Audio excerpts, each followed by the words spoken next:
yours. It's mine, it's mine. Whose world is this?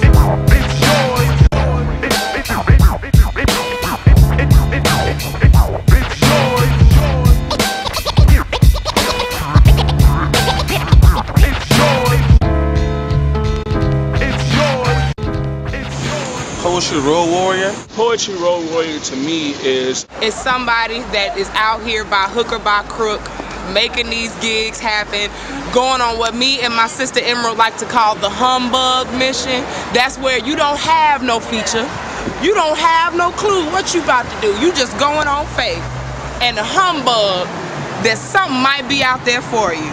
When I first got into the arena of poetry, I heard about these poets that would travel and like basically just tooth and nail it, you know what I'm saying, going from city to city,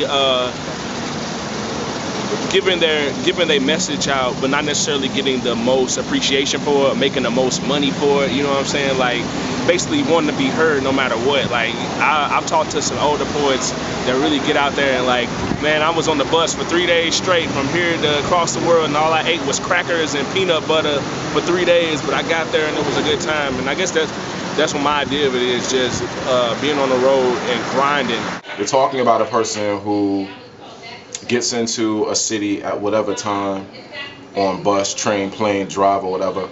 You got to kill a certain amount of hours in that city up until the venue. You perform at that venue from, I don't know, you're there from 8 to maybe sometimes 2 in the morning, and now you got a decision to make. Because it's 2 o'clock in the morning and maybe you just made $150 or $200. Do you take that $150 or $200 and go get a hotel room until your bus leaves or your train leaves, or you're prepared to drive in the morning because you got enough rest? Or do you sleep in your car? Do you sleep in the Greyhound station? Do you sleep at the Amtrak station? Do you sleep on a park bench and keep it moving? That's pretty much how I started. Like, I would go to a city. I would literally arrive in a city with no money in my pocket at all, but with a bag full of CDs, and then go to that venue and then sleep at the Greyhound station or sleep at the train station or sleep at the airport on a good night, and then move on to the next city. So I think like Road Warrior is the best way to call or to say it. Man, it sounds like a poet that's on the road 24/7, driving, scrambling to get gigs. I'm not sure necessarily if I want to be a Poetry Road Warrior. On the road, it's hardship, man, and then we get to these places, they don't really even appreciate you sometimes. You know, you're traveling these places on the road 24/7, you put yourself at risk, you know, you're tired. There's too much risk in that, man. I'd rather, you know, be safe, get to where I know, and get to where I need to go, come back, and, you know, keep moving. The Road Warrior is not necessarily the person who has all the features yet, is what I think of. It's the person that's trying to build that repertoire, trying to build that fan base, and it's like, by any means necessary, this is what I'm going to do. And it does evolve. It evolves to being the Road Warrior who has nothing but features to go hit regularly. You know, the person who comes to mind when I think of that is like Talam Acey, who travels all year round, just hitting features. And that's what he does to make his way, and I guess that's the evolution of the Road Warrior. That's kind of like the pinnacle. I don't know if there's anywhere else you can go after that.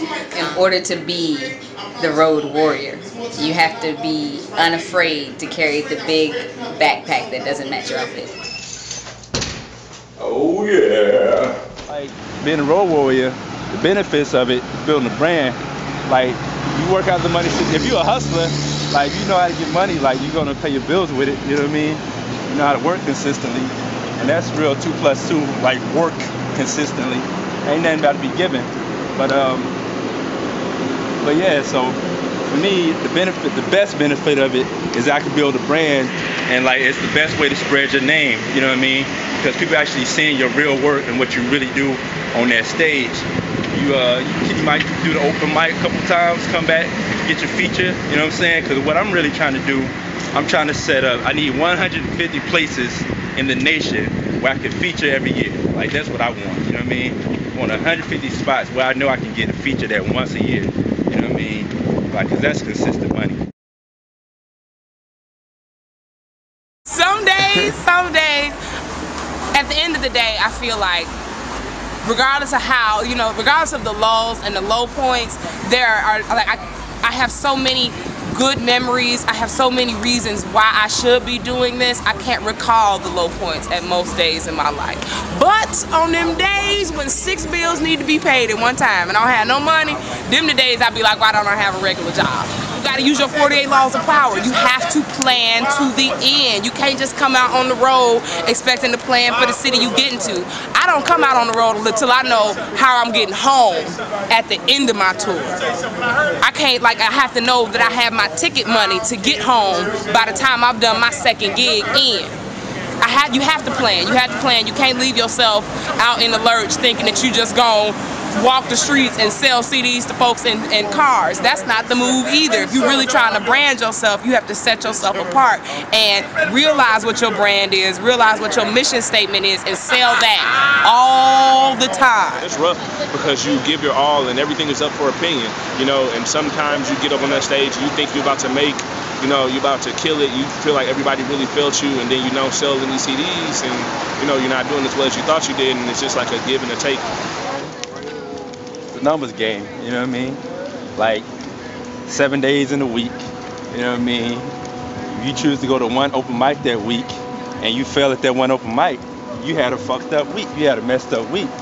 But if it's 7 days in a week, you hit 3 or 4 open mics, you can afford to have 1 or 2 bad nights. All you really need is 1 good night out of them 3 or 4, you know what I mean? Because you're not losing a whole lot when you go to open mics. Yeah, you got to pay to get there and the money maybe to get in. But a few CD sales on the right night, right performance, right response from the right crowd, right audience can take care of that for you. Like one good performance can knock out 3 bad performances. That's my point. So it's a numbers game. But if you're only doing like one joint every once in a while, that ain't gonna work. You know what I mean? Because I'm about to do this joint tonight. I'm hitting the stage again. I'm in New York tonight, in Jersey on Sunday. Y'all got an event Monday. I'm coming through that. If I can get my way onto the mic, I'm getting on the mic there. And I got a show in DC on Tuesday. You know what I mean? So, and another feature Thursday. So in this 7-day period, I'm about to hit at least 4 stages, 4 mics. And 2 of those are features for me. You know what I mean? And so that's what it is. Like, you stay, just be consistent. You ain't got to be up there every night, but shit, every other night. Now, the thing about it is, when we first started, there were a handful of poets that were doing it this way, like moving products, selling CDs, selling books, or doing what have you, maybe getting $100 for a feature. Now everybody does it, and it makes it far difficult for somebody who's just trying to come into the game to do it. I would say, for anybody who was even thinking about doing it, you got to ask yourself some very serious questions. One, are you the best poet in the city you live in right now? Because if you're not the best poet in the city you live in right now, you don't have a shot in hell of making enough money to survive on the road. Because when you get to a city and 10 poets or even 5 poets show up that are better than you, you're not making any money that night. Second, do you have enough connections, or do you have enough people in your fold to be able to make phone calls and set up 5 or 6 straight nights in an area? Like, can you come to Baltimore and do 5 or 6 straight nights to make it worth your while before you go home? You need to have those types of connections. Third, you need to have at least 2 types of product, not just one. You need to have 2 separate things you're selling. Now, 2 CDs is great, but it's better if you got CDs and books, or if you got CDs and t-shirts, or t-shirts and footed socks. Whatever you got, you need 2 of them. And fourth, you got to really understand how to sell product, which 99.9% of the poets I run across do not understand. Like, they'll do a whole set, get a standing ovation while people are going nuts and clapping. They'll be like, oh yeah, by the way, I got a CD, and leave off the stage. Nobody heard you. And what's more, nobody cares.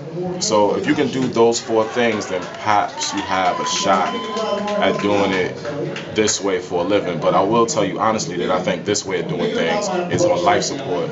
And in the next year or so, it will probably be, not 2 years, it'll probably be completely dead. So you got to start innovating and thinking about other ways to do it.